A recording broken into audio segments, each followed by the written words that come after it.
की राजकीय पक्ष काढायचा. आपलं एक 3च आश्वासनं देऊ शकतो आम्ही.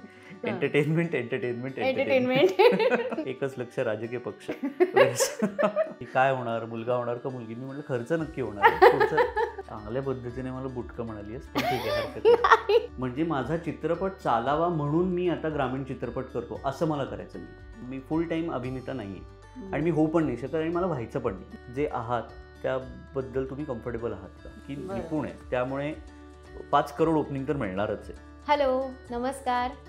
आरपारच्या बॉईज टॉक या सेगमेंटमध्ये मी तुमचं पुन्हा एकदा मनापासून स्वागत करते. मागच्या एपिसोडमध्ये आपल्यासोबत क्षितिश होता आणि खूप वेगळ्या आणि छान छान विषयांवर आपण त्याच्याशी गप्पा मारल्या. त्याची लिंक, त्या इंटरव्ह्यूची लिंक मी डिस्क्रिप्शन बॉक्समध्ये खाली देते, ती तुम्ही नक्की बघा. आणि आज आपल्यासोबत आहे निपुण धर्माधिकारी.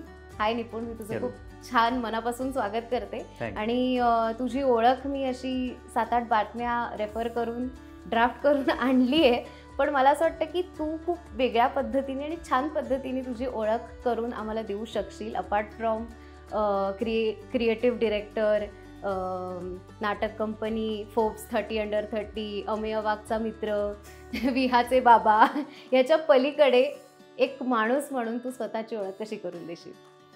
सगळ्यात पहिले थँक्यू. मला बॉईज टॉक या कार्यक्रमामध्ये अजूनही म्हणजे बॉय म्हटलं जातं हे मला फार आनंद वाटतो. नाही तर आता काका वगैरे इतकं इझिली म्हटलं जातं. परवाच वाढदिवस झाला मुलीचा, सो त्यात अगदी इझिली काका म्हणा. आणि सगळ्यात महत्त्वाची गोष्ट, मी पण ओ देत होतो त्याला.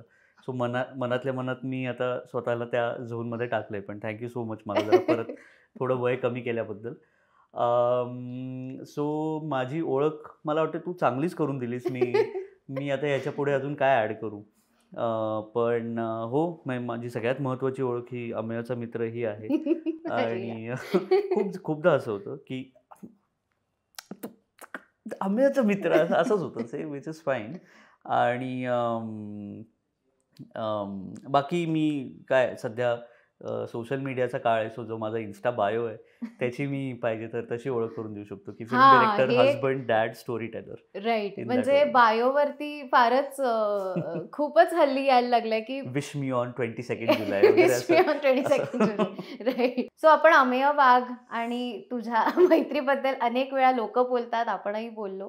तुमचं असं काही ठरलं होतं का? म्हणजे एक असतं ना मुलांचं, मी ऐकलंय ना की त्यांच्यामध्ये असं एक बिझनेस प्लॅन रेडी असतो की आपण हॉटेल काढू, आपण असं काहीतरी करू की ज्याच्यामध्ये आपल्याला एकदम पटपट पैसे येतील, वॉट एव्हर, म्हणजे असे एक गोष्टी असतात. तर तुमचा असा काही प्लॅन ठरला होता का कधी? मला वाटतं तो बऱ्याचदा हॉटेलचं बिल भरताना असे प्लॅन्स होतात की अरे आपण हॉटेल काढू, किती वेळा बिल देतोय आपण हे. पण आमचं मला वाटतं आम्ही एकत्र नाटक कंपनी सुरू केलीच आहे. आम्ही एकत्र काहीतरी प्रोडक्शनचं करू पाहिलेलं आहे. आणि मला वाटतं आता आमचं हे की राजकीय पक्ष काढायचा. आपलं एक मजा करतो, कुणी उभं पण नाही करणार आम्हाला, आम्हीच स्वतः उभं करणार नाही. पण नाही, आमचं असं काही नाही. पण म्हणजे का राजकीय पक्ष काढावासा का वाटतं? मजा करतो आम्ही. नाटक कंपनीकडनं नाटक करत असताना बरेच लोक यायचे बघायला आमचं नाटक, की मग असं व्हायचं की अरे एवढे लोक येतात तर आपण इलेक्शनला उभं राहिलं तर कदाचित निवडून येऊ वगैरे, असं मजेत असायचं. त्याला काही फार हे नाही. सो तेव्हा मग आमचं असं होतं की आता एकच लक्ष राजकीय पक्ष. म्हणजे टॅगलाईन वगैरे पण, घोषवाक्य पण ठरलेलं तयार होतं. नाही, असं सिरियस काही कुठलंच ॲम्बिशन नाही आहे. एक 3च आश्वासनं देऊ शकतो आम्ही. Entertainment, entertainment, entertainment. ते तर विद्या बालनने दिलं. सो तू अमेयाचा उल्लेख केलास आणि मला अजिबात तसं काही चुकीच्या ह्याने म्हणायचं नव्हतं की अमेय वाघचा मित्र. पण एक साधारण म्हणजे नाही का की निपुण धर्माधिकारी नाव आलं की अमेय वाघ, अमेय वाघ नाव आलं की सारंग साठे, सारंग साठे नाव आलं की पुन्हा आलोक राजवाडे, मग पर्णपेठे. म्हणजे हे इतकं असं तुमचं ते सर्कल एक आहे पुण्याचं मला वाटतं. आणि बरेचदा म्हणजे लोक असा एक आरोप असतो की कंपूशाही आहे इंडस्ट्रीमध्ये. तर मग तुम्हाला या झोनच्या बाहेर पडावं असं वाटतं का, किंवा तुम्हाला लोकांनीच त्या झोनमध्ये टाकलंय का? म्हणजे लोकांनाच ऍक्सेप्ट करायचं नाहीये की निपुण दुसऱ्या कोणाबरोबर पण आम्हाला दिसू शकतो? म्हणजे काय आहे नेमकं हे? मला असं वाटतं की आम्ही खूप काम केलं एकत्र. म्हणजे सारंग हा माझा पहिला दिग्दर्शक आहे कॉलेजमधला. आम्ही आणि मी आमची ओळख तिथे झाली, कॉलेजमध्येच झाली. आम्ही एकत्र 2003 पासून काही ना काहीतरी काम करतोय. पण जितकं वाटतं तेवढं काम पण एकत्र नाही केलंय. आम्ही आणि मी अर्थात कॉलेज लेवलला भरपूर काम एकत्र केलंय. पण नंतर आमच्या वाटा बऱ्यापैकी वेगळ्या झालेल्या आहेत आणि आम्ही वेगवेगळ्या लोकांबरोबर, इनफॅक्ट मी जेव्हा माझे आता मला वाटते 3 चित्रपट झालेत, तर तिन्ही चित्रपटामध्ये अमेयची मुख्य भूमिका नाही तसं बघायला गेलं तर. त्याच्यावरनं मी त्याच्या शिव्याही खाल्लेल्या आहेत. पण असं आहे किंवा मी वसंतरावमध्ये तो या लेवलला गेलो होता की मी पाहिजे तर हे करेन, पासिंग शॉट देईन, पण मी असणार. पण अर्थात दीनानाथांसारखं उत्तम पात्र त्यांनी फारच चांगलं केलं आणि दुसरं कोणीच करू शकलं नसतं. किंवा माझा पहिला चित्रपट होता धप्पा, तर त्यामध्ये मला जाणवत होतं की मी याला घेऊ शकणार नाही या फिल्ममध्ये, कारण म्हणजे होत्या काही भूमिका पण त्याच्यासाठी योग्य नव्हत्या त्या, की म्हणजे त्याच्यासारख्या स्टेचरच्या अभिनेत्याने मग मैत्रीसाठी कदाचित त्यांनी केलं पण असतं, पण मला बरोबर प्रशस्त वाटत नव्हतं की त्याला असं विचारावं आणि मैत्रीचा असा फायदा उठवायचा. तर मी एक फक्त फ्लेक्स तयार केला होता अमेयाचा आणि एका शॉटमध्ये तो असं मागणं जातो वगैरे की आहे बाबा माझा पहिला चित्रपट आहे आणि त्यात अमेय आहे, असं एक माझ्या बाजूने थोडंसं करायचा प्रयत्न केला होता. पण किंवा मला वाटतं जे काम लोकांपर्यंत पोचलं वेगळ्या माध्यमातून असेल, अमर फोटो स्टुडिओसारखं नाटक असेल किंवा आम्ही दळणसारखी एक एकांकिका, त्याच्यानंतर दीर्घांक, हे कॉलेजकडनं नंतर नाटक कंपनीकडनं केलं, किंवा कास्टिंग काउच जे तर हे जास्त लोकांना माहिती आहे, त्यामुळे असं वाटत राहू शकतं की हेच सतत एकत्र हेच असतात आणि हेच काम करतात, तर असं नाही. आम्ही पॉप्युलर झालेलं काम जास्त दिसत असल्यामुळे लोकांना ते असं अज्युम करून जातात की हा हे सोबतच काम करतात नेहमी. अमर फोटो स्टुडिओ का बंद केलंय आपण? मला कळू शकेल का? एक म्हणजे आता दिग्दर्शक म्हणून किंवा असं वाटत, किंवा एक प्रेक्षक म्हणून असं वाटू शकतं की का असं आणि बंद करायची काय गरज आहे वगैरे. पण मी थोडा कलाकारांच्या बाजूने विचार केला तर मी तीही बाजू समजू शकतो की नाही म्हणायला 400 प्रयोग त्यांनी नेटाने केले, व्यवस्थित केले आणि एक कोविडमुळे जो खंड पडला, म्हणजे आमचं नाटक जे थांबलं ते कोविडमुळेच खरं थांबलं. आम्ही अमेरिकेच्या दौऱ्यावरती होतो आणि तिथे तो एकदमच म्हणजे आमचे पुढचे 11 शोज जे होते, पुढे अजून एक जवळजवळ महिनाभर आमचा दौरा होता, तो एकदम थांबवायला लागला. आम्हाला धावत पळत परत यायला लागलं. सो तिथे जो खंड पडला तो पुढे बराच काळ मला वाटतं तो चालला खंड आणि वेगवेगळी कामं पण येत गेली कलाकारांना आणि कुठल्याही एका म्हणजे एक प्रवास सुरू केला की तो कुठेतरी येऊन थांबतो. तर 400 प्रयोग झाल्यानंतर मला असं वाटतंय सगळ्यांना एकत्र परत आणून त्याचे खूप प्रयोग करत राहणं थोडं अवघडच गेलं असं. सो त्याला एक ग्रेसफुल शेवट आम्ही सगळ्यांनी मिळून, आणि कुठेही त्याच्यात भांडणं नाहीत, काही नाही, सगळ्यांनी मिळून ते ठरवून तो एक निर्णय घेतला. पण तुला वाईट तर वाटलंच असेल 100%. मला नाही, सगळ्यांनाच वाईट वाटलं. म्हणजे कलाकारांनाही वाईट वाटत होतं, कारण का खरंच ते आमच्या अगदी जवळचं नाटक आहे. पण मग पूर्वी हे का शक्य होतं? म्हणजे आता आपण बघितलेत की अनेक प्रयोग होतात नाटकांचे आणि लोकांना सवय, लोकांना तोंडपाठ असतात नाटकं, कारण त्याचे अनेक प्रयोग झालेले असतात. तर पूर्वी का शक्य होतं आणि आता ते का शक्य नाही? नाही, आता शक्य नाही असं मला नाही वाटत. आहे ते शक्य, पण मला असं वाटतं की सगळ्या लोकांच्या वेळा जुळवून आणणं आता एक प्रकारे, कारण का ॲव्हेन्यूज तेवढे वाढलेले आहेत आणि म्हणजे मग OTT म्हणा, TV म्हणा, हे सगळं आहेच आहे आणि सगळे कलाकार आमचे त्यातले खरोखर चांगले आहेत, त्यामुळे त्यांना भरपूर अपॉर्च्युनिटीज पण येतात. सो एकाची वेळ सांभाळायला नाही लागत, ते खरंच 5 जणांना एकत्र आणणं हा एक टास्क असला असता. बरोबर. मला वाटतं आणि एक माणूस हल्ली बरेचदा असं होतं की आपण ती म्हण असते jack of all trades master of none, पण हल्ली ते असं वर्कआउट व्हायला लागलंय समहाव की आपण सगळंच ट्राय करायला पाहिजे. आपण कशात काय क्लिक होईल आपण सांगू नाही शकत.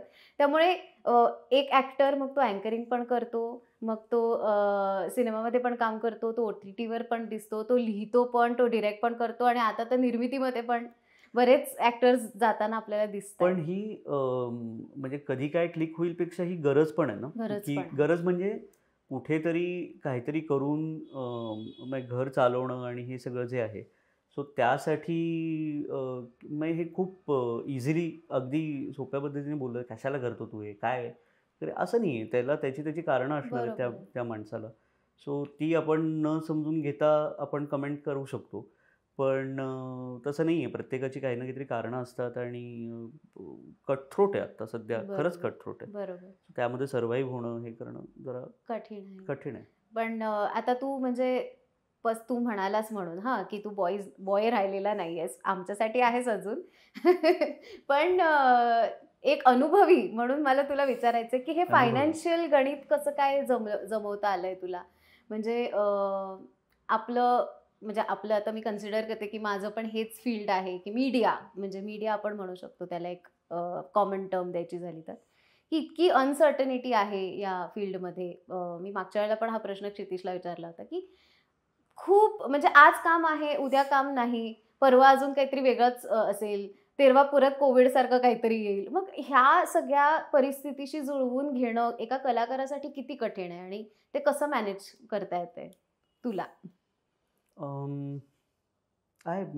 जसे प्रत्येक कलाकाराच्या आयुष्यात असतात तसेच अप्स अँड डाऊन्स आहेत. बरोबर. अर्थातच फायनान्शियली पण अप्स अँड डाऊन्स येतातच. पण इतकं ते मला वाटतं साधं प्रिन्सिपल आहे, की तुमच्या गरजा आणि ह्याचा ताळमेळ बसला पाहिजे. तुमच्या गरजा बरोबर. आणि तुम्ही काय कमवता हे. हं. तर त्याचं तुमच्यापेक्षा जास्ती अंदाज चांगला कुणालाच नसणार आहे. हं. तुमच्या आजूबाजूच्या लोकांना पण नाही, बऱ्याचदा तुमच्या सगळ्यात जवळच्या मित्रांना पण नाही. तुम्हाला ते माहिती असणार आहे, की माझं आत्ता किती इन्कम आहे आणि पोटेन्शियल इन्कम काय असू शकतं. हं. एक अर्थात गोष्टी बदलूच शकतात. बरोबर. काहीतरी एक मोठं काहीतरी होऊच शकतं. होऊच शकतं. एक्सप्लोजन चांगलंच आहे. पण एक साधारण गरजांवरती कंट्रोल आणि आपलं इन्कम काय असेल याचा अंदाज, हे इतकं साधं गणित आहे असं मला वाटतं. साधं गणित आहे. पण मग आयुष्यात बाळ येतं तेव्हा काय होतं? खर्च होतो. मला कोणीतरी विचारलं होतं, की काय होणार, मुलगा होणार का मुलगी? मी म्हटलं खर्च नक्की होणार आहे. पुढचं पुढे. बापरे! पण नाही ठीक आहे. मला वाटतं आम्ही दोघेही तयार होतो, संहिता आणि मी यासाठी. राईट. हा अत्यंत कॉन्शियस निर्णय होता आणि आम्हाला दोघांनाही हवं होतं बाळ. सो काही त्या खर्चाचं एवढं काही वाटत नाही. आणि त्यात मुलगी. आणि ती सुद्धा मुलगीच इतकी हवी होती. गोड. आय मीन आम्ही एवढे व्हिडिओज तिचे बघत असतो नेहमी. हं. आणि माझं असं होतं की किती गोड लाजते ती. म्हणजे ती खूप उत्तम लाजते. म्हणजे तू तो एक व्हिडिओ टाकला होतास की ज्याच्यामध्ये तू येतोयस घरी आणि ती ती खूपच लहान. हां, बरोबर. खूपच लहान होती. पण तिला ते इतकं छान म्हणजे असं वाटत होतं की हे स्क्रिप्टेड नाही असू शकत ना, ते बाळाच्या बाबतीत नाही, आहे नाही, म्हणजे. काहीच नाही. पण ते इतकं गोड दिसत होतं. नाही, तिच्या बाबतीत काहीच स्क्रिप्टेड नाही. Obviously. शक्यच नाहीये. ती अत्यंत ती कुठल्याही प्रकारचं डिरेक्शन घेत नाही. की मी डिरेक्टर म्हणून जर शांत होऊ शकत असेल तर ते तिच्यामुळे होतं, की असे अभिनेते जे आपलं ऐकतच नाही. तो मला पूर्ण सवय झाली तिच्यामुळे. अच्छा. पण तिचे बाबा म्हणजे हे जे तुझी आयडेंटिटी आहे की तिचे बाबा. तर मला जाणून घ्यायला आवडेल की त्यामुळे काय एक्सप्लोर करायला मिळालं आयुष्यात? बाबा होण्याने? असे काही कप्पे असतात आपल्या मनात, जे आपल्याला माहिती नाहीत की ते तिथे आहेत आणि ते एक पालक झाल्यावरती ते उघडतात ते कप्पे आणि असे काहीतरी अनुभव असतात, काहीही असू शकतं. मग ते सांगताही येणार नाही. त्या वेळेला त्याची पटकन नोंद करून ठेवायला पाहिजे, पण ते इतके होत राहतात की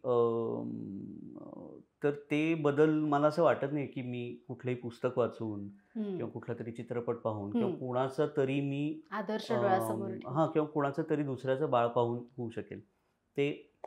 आणि सगळ्या प्रकारे म्हणजे फक्त किती चांगलं आहे, छान आहे असं माझं म्हणणंच नाही आहे. कुठल्याही प्रकारचा चुकीचा मला सल्ला इथे द्यायचाच नाही. हे त्याच्यामध्ये पण भरपूर अप्स अँड डाऊन्स असतात.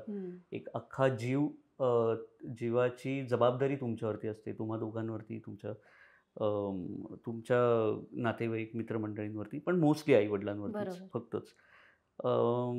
की मग ते होणारे आजार असतील, कुठलेही काहीही होऊ शकतं मुलांना, हे सगळंच.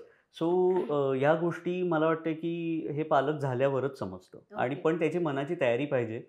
आणि तरीही मला असं वाटतं मनाची तयारी जरी असली तरी इतके वेगवेगळे सरप्राईजेस येऊ शकतात म्हणजे तुला असं काहीतरी एखादा किस्सा आठवत असेल की हे एक्सपेक्टेडच नव्हतं की हे असं समोर येईल आणि आता झालं, आता मी काय करू असं, म्हणजे आज सकाळी असं हां. काहीतरी झालं की तिला मी हे करत होतो, शाळेसाठी तयार करून घेत होतो आणि 1 सेकंद मला वाटते मी आत गेलो असेल, तोपर्यंत तिने ते मिक्सरचं आतलं जे हे असतं चकती, ज्याला चक्की. धार असते, हां. ती आणली समोर आणि ती म्हणली, "याला धार आहे ना, हे घ्यायचं नाही ना?" मी म्हटलं, "मग का घेतलंयस तू?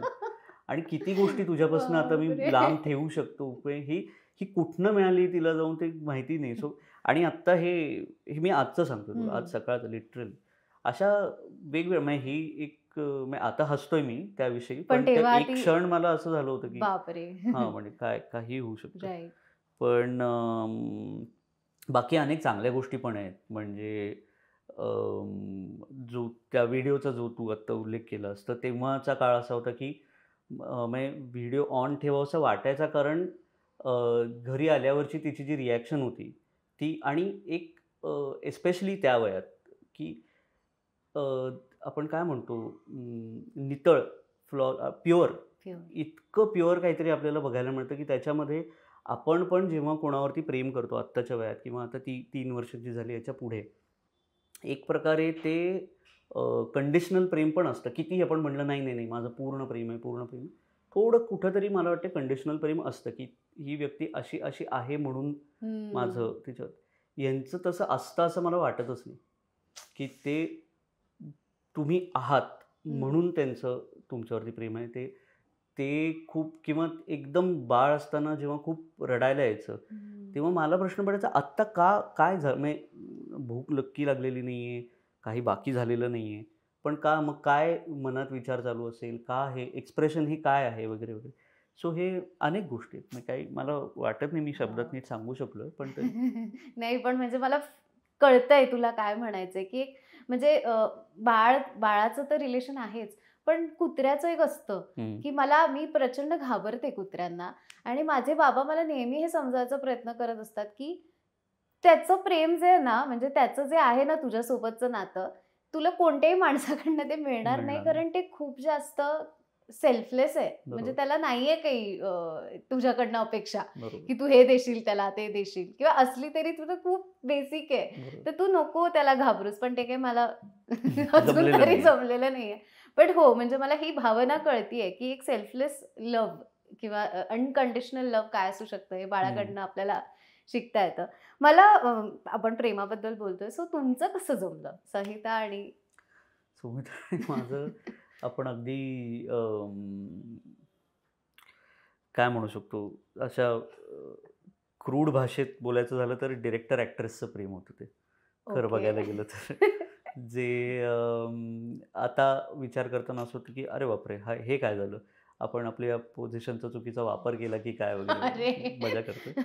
पण मी एक संगीत नाटकाचं दिग्दर्शन केलं होतं राहुल दादाबरोबर, संगीत हं. संशय कल्लोळचं. आणि त्याच्यामध्ये आमची जी मुख्य अभिनेत्री होती प्रियांका बर्वे.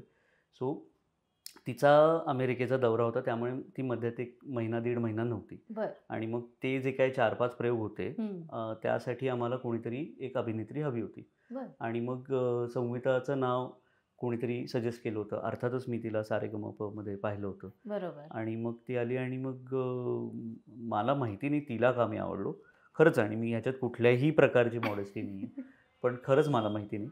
पण झालं आणि मग तेव्हाच आम्ही एक तेव्हाच तुम्ही भेटलात. प्रेमात, पण हां. तुला असं का वाटतंय, की तुझ्यात काही आवडण्यासारखं नाही, असं नाही, वाटतंय तेव्हा का मी तुला? बोलतोय. आता ठीक आहे. आता आता मी ठीक. समजू शकतो.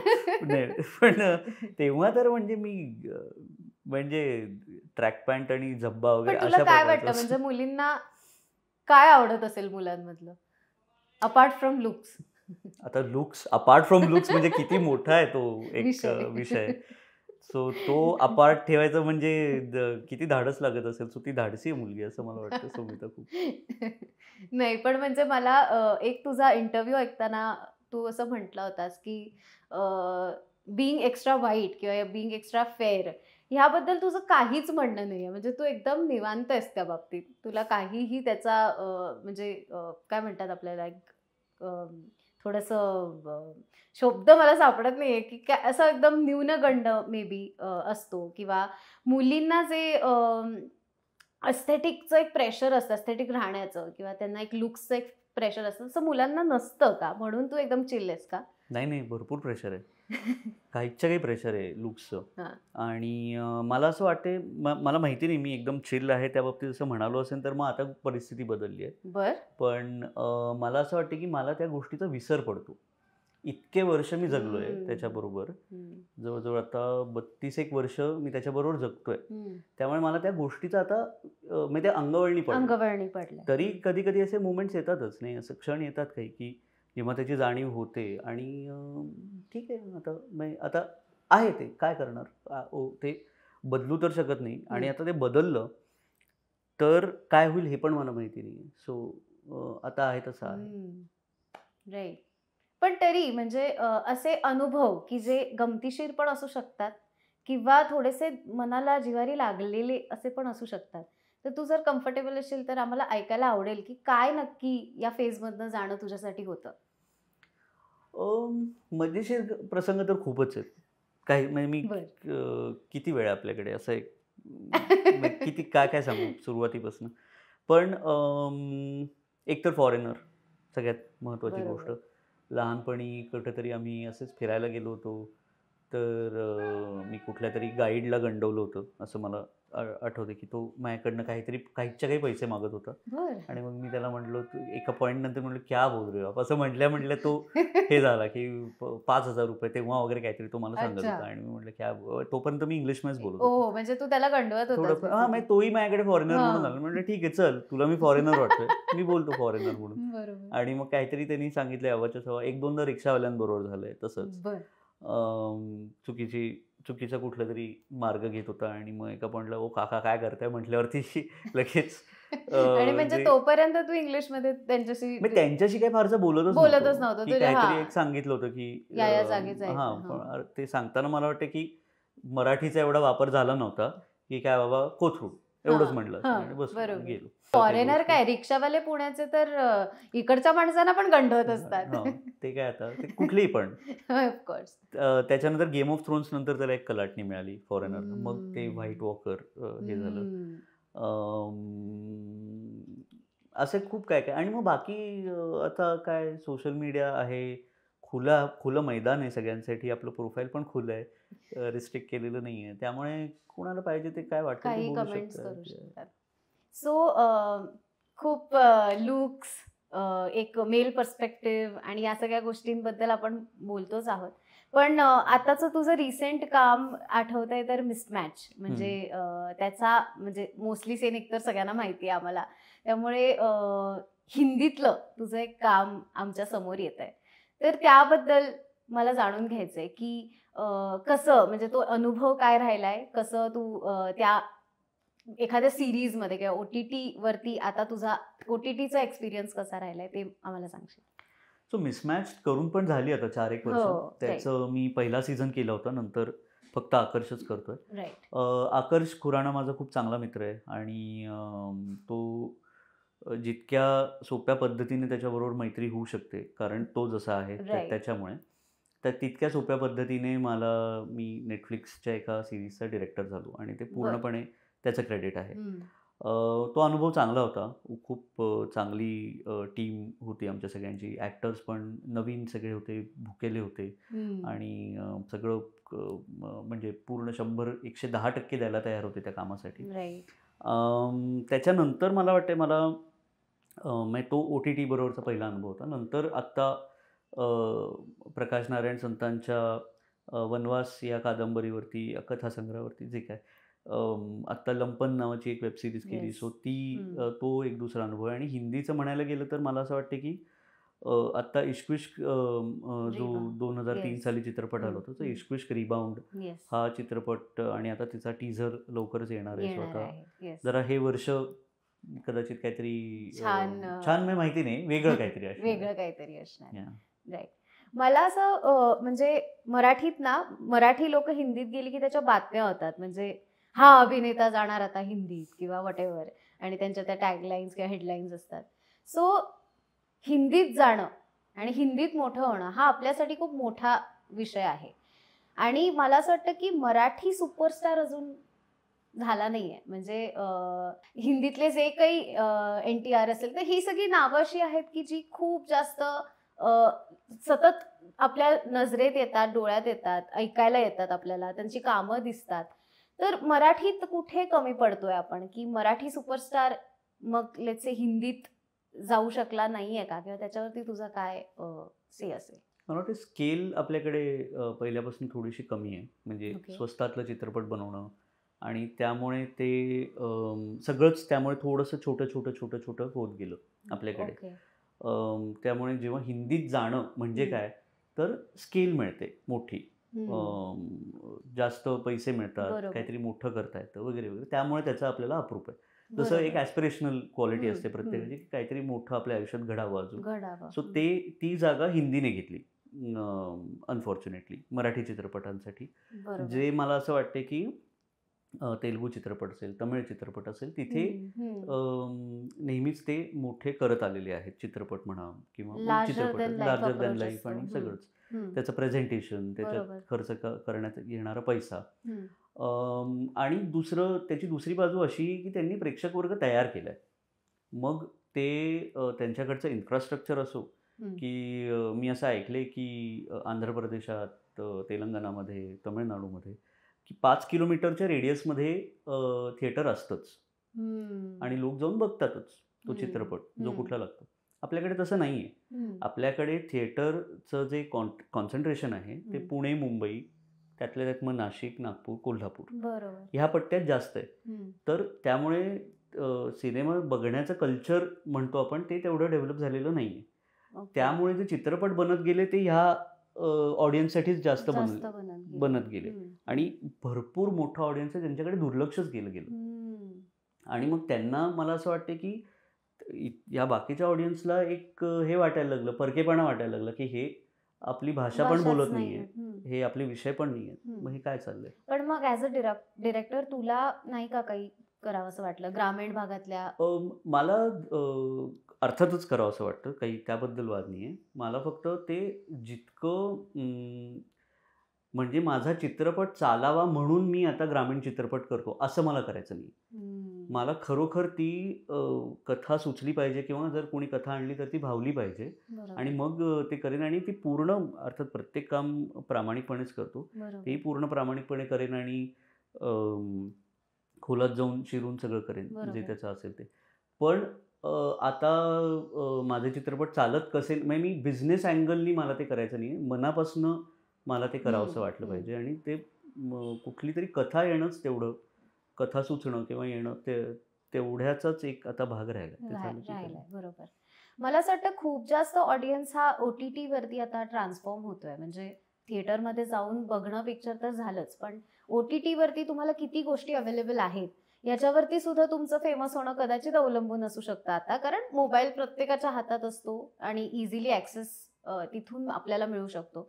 तर मग मराठी इथेही कमी पडतंय असं तुला वाटतं का? म्हणजे आपल्याला आता मला वाटतं की साऊथचे सिनेमे हे जास्त दिसतात, त्यामुळे म्हणजे OTT वरती जास्त दिसतात म्हणून ते जास्त कन्झ्युम केले जातात. मग मराठी सिनेमे का दिसत नाही? परत तो ऑडियन्सचाच मुद्दा आहे असं मला वाटतं, की तो तसा ऑडियन्स तयार नाही केला गेलाय. आपल्याकडे टीव्हीचा ऑडियन्स चांगला तयार झाला, भरपूर चांगला तयार आहे. म्हणजे आपल्याकडचे बरेचसे स्टार्स जे आहेत हे टीव्हीवाले पण टीव्हीचेच जास्त आहेत. सो तो ऑडियन्स तयार करण्याचा मुद्दा आहे. त्याला काही वर्ष जातील. त्याच्यासाठी मला वाटतंय काही निर्मात्यांनी, थिएटर ओनर्सनी, सरकारने, जे कुठलं असेल ते सगळे एकत्र येऊन एक प्लॅन करणं गरजेचं आहे. पण ते होईल असं मला वाटतं, कारण का ते एक त्याच्यामध्ये खूप एक काय म्हणू, आर्थिक उलाढाल होण्याची शक्यता आहे खूप मोठी. मला पूर्णपणे खात्री की कोणाला तरी हा अंदाज आलेलाच आहे आणि ही कोणीतरी नसेल तर मग मी जेव्हा थोडासा माझ्या सांसारिक आणि ह्या सगळ्या जबाबदाऱ्यांमधनं थोडासा कम्फर्टेबल होईल तिथे, तेव्हा मीही काहीतरी करायचा प्रयत्न करेन. पण मला पूर्ण मी सकारात्मक आहे याबद्दल की हे होणार आहे. सो मगाशी आपण याबद्दल बोललो की एक ऍक्टर असेल मग तो अनेक गोष्टी करायचा प्रयत्न करतो किंवा करतो. तुझं पण मला एक साधारण असं वाटतंय की तुला ऍक्टिंग मध्ये सुद्धा इंटरेस्ट आहे. 100% सो हे काय आहे, म्हणजे करण जोहर आम्हाला ऍक्टिंग करताना दिसतो, अनुराग कश्यप आम्हाला ऍक्टिंग करताना दिसतो, मग दिग्दर्शक म्हणजे ती जी एक फेम आपल्याला मिळतो तर त्याचा तो मोह आवरत नाही म्हणून की खरंच काहीतरी नवीन नवीन ट्राय करायचं असतं? ते मला वाटते प्रेक्षकांनी ठरवावं बर. की ह्यांनी का केलं काम, याच्यापेक्षा हा असायला हवा होता वगैरे. अच्छा. सो अर्थातच आम्ही बरेचसे लोक या इंडस्ट्रीमध्ये आहोत, कारण का त्यातल्या त्याच्या सगळ्या गुणदोषांसकट आम्हाला ती इंडस्ट्री आवडते, ज्यामध्ये बरोबर. फेम हे खूप हम्म, महत्त्वाचं आहे. हम्म, सो कुठंतरी म्हणजे माहिती पण आहे, किंवा मग कुठेतरी मागे असं पण मनात आहे की आपण लोकांनी आपलं काम माहिती पाहिजे, लोकांना आपण माहिती पाहिजे. हम्म, आणि पण हे म्हटलं तरी मला ह्याची क्लॅरिटी आहे की मी फुल टाईम अभिनेता नाही आहे, आणि मी होऊ पण नाही शकत, आणि मला व्हायचं पण नाही मुळात. की पण काही काही जर चांगल्या गोष्टी आल्या आणि जर दिग्दर्शकाचं हे मत असेल की नाही तू ही भूमिका चांगली करशील, करू शकतोस. तर मी नाही म्हणण्याचं काहीच कारण नाही. अर्थात ते संहिता चांगली असेल. आणि तुला लीड रोल मिळाला तर तू कसं नथिंग लाईक इट. हो, आणि मला मी ह्याची पण क्लॅरिटी आहे की आपल्यामुळे आता चित्रपट चालणार आहे असं तर काही नाही आहे, की बरोबर. निपुण आहे त्यामुळे 5 करोड ओपनिंग तर मिळणारच आहे वगैरे, हे नाही. याचा अर्थ तो जो माणूस येतोय आपल्याकडे, तोही एक रिस्क घेतोय मोठी, सो त्याची पण जाणीव असली पाहिजे. पण म्हणजे ऍक्टिंगसाठी बघायला गेलं तर आपल्याला म्हणजे असं एक आराखडा किंवा असं एक साचा तयार असतो की असा तो एक जेंटलमन किंवा असा काहीतरी एक रावडी काहीतरी वाटावा. जेंटलमन का रावडी? दोन्ही दोन्ही. दोन्ही समव लुक्स चांगले असावेत. पुन्हा मी त्यावरच येते की पण मग ही जी म्हणजे मर्दानीची जी डेफिनेशन आहे की हो म्हणजे आम्हाला जर का हिरो बघायचा तर तो असाच असला पाहिजे, तर ही अशी लादली जाते का? आणि जर का जात असेल तर तू किती वेळा त्याची शिकार बनलायस? मला पण वाटतंच की 6 पॅक्स असावेत, फक्त त्यासाठी जे कष्ट घ्यावे लागतात त्याचं काय करायचं आपण, किंवा खाण्यावर कंट्रोल नाही, पण तो भाग वेगळा. पण आपण आत्तापर्यंतचे सगळे असे ॲक्टर्स आणि हे सगळं, किंवा इवन स्पोर्ट्समन आपल्याला, तर ते एक असं पुरुष असं एक त्यांनी डिफाईन करून ठेवलेलं की हा असा, किंवा द कम्प्लीट मॅन वगैरे असं जर काही ॲड्स वगैरे लागत असतील, सो एक प्रकारे कंडिशनिंग होतंच, नाही असं नाही. आणि असं वाटतं पण की आपण पण चांगलं दिसावं, आपण पण काय आपल्याकडे पण असं सगळा पैसा, त्याच्याबरोबर येणारे सगळे जे फायदे आहेत ते असावेत वगैरे. पण सगळं फिरून फिरून मला वाटतं इतक्या त्या साध्या गोष्टीवर येऊन पोचतं की तुम्ही जे आहात त्याबद्दल तुम्ही कम्फर्टेबल आहात का. सो ते जर असेल तर मग काय बाकी काही फरक पडत नाही. सो मी त्या स्पेसमध्ये जायचा प्रयत्न करतो. म्हणजे स्वतःला कॅरी करता आलं की आपण जसं म्हणतो की फॅशननी काय आहे तर स्वतःला कॅरी करणं आहे. बरोबर. तर ते तसं आलं जमलं तर मग काही प्रॉब्लेम नाही. तुम्ही आहात हो. Bang on. बँग. मला असं अजून एक विचारायचं की तू कम्प्लीट मॅन म्हणालास की तुझी कम्प्लीट मॅनची डेफिनेशन काय? माझी सांगतोय मी परत, तू म्हणतेस म्हणून, कारण का ती प्रत्येकाची वेगळी असते असू शकते. आपल्या जवळच्या लोकांना आणि स्वतः ते करत असताना आपण स्वतः पण कुठल्याही प्रकारे दुखवत नाही आणि सुखी ठेवू शकतो. आणि ते त्या प्रोसेसमध्ये कुणालाही बाकी फक्त जवळचं नाही, बाकी कुणालाही आपण त्यांच्या हक्कांपासनं किंवा त्यांना जे हवं आहे त्याच्यापासनं लांब जर ठेवत नसू, तर कम्प्लीट मॅन चांगलं माणूस, दॅट्स अबाउट इट. की ते की मला काहीतरी साध्य करायचं आहे म्हणून मी इतरांचा विचार नाही करत असं नाही होणार. सो तो एक मला वाटतं ती एक भावना असणं गरजेची. सपोज तुम्ही बुटके असाल तर मग ते सोसायटीमध्ये थोडंफार प्रमाणात, म्हणजे आमच्यावर पण मीम्स बनतात, नाही असं नाही, पण ते ॲक्सेप्ट केलं जातं. पण मुलांना तेही नाही म्हणजे असून चालत नाही, म्हणजे ते खूप जास्त त्यांच्यावरती असं बॉम्बार्ड होऊ शकतं की नाही तुम्ही बुटके आहात. त्याबद्दल तू काय सांगशील? म्हणजे आता हे सोसायटी पर्स्पेक्टिव्ह आहे, मग ह्याच्याशी डील कसं करायचं किंवा म्हणजे दुर्लक्ष करायचं एवढाच झोन राहू शकतो का, की अजून काय वेगळं तुम्ही करू शकता? चांगल्या पद्धतीने मला बुटकं म्हणालीस, पण ठीक आहे, हरकत नाही. मी सांगतो तुला काय ते. नाही, पण मला असं वाटतं की ऑन एन ॲव्हरेज आपण भारताच्या पुरुषांची हाईट जर पाहिली तर त्या हाईटचं मी आहे, त्यामुळे ओके, मला त्या बाबतीत काही प्रॉब्लेम नाही.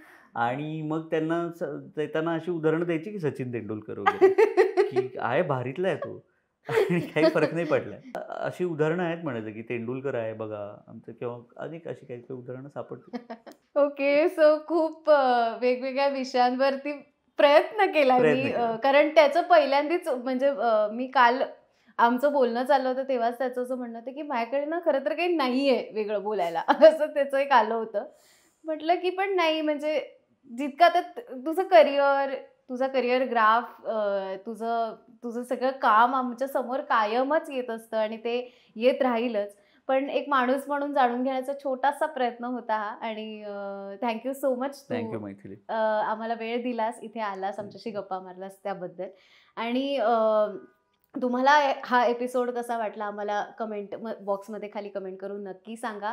तुम्हाला अजून अशा कोणकोणत्या सेलिब्रिटी लोकांचे इंटरव्ह्यूज ऐकायला आवडतील तेही आम्हाला कमेंट करून सांगा आणि आरपारच्या यूट्यूब चॅनलला सबस्क्राईब करायला विसरू नका. धन्यवाद. थँक्यू. थँक्यू. नमस्कार, मी निपुण धर्माधिकारी.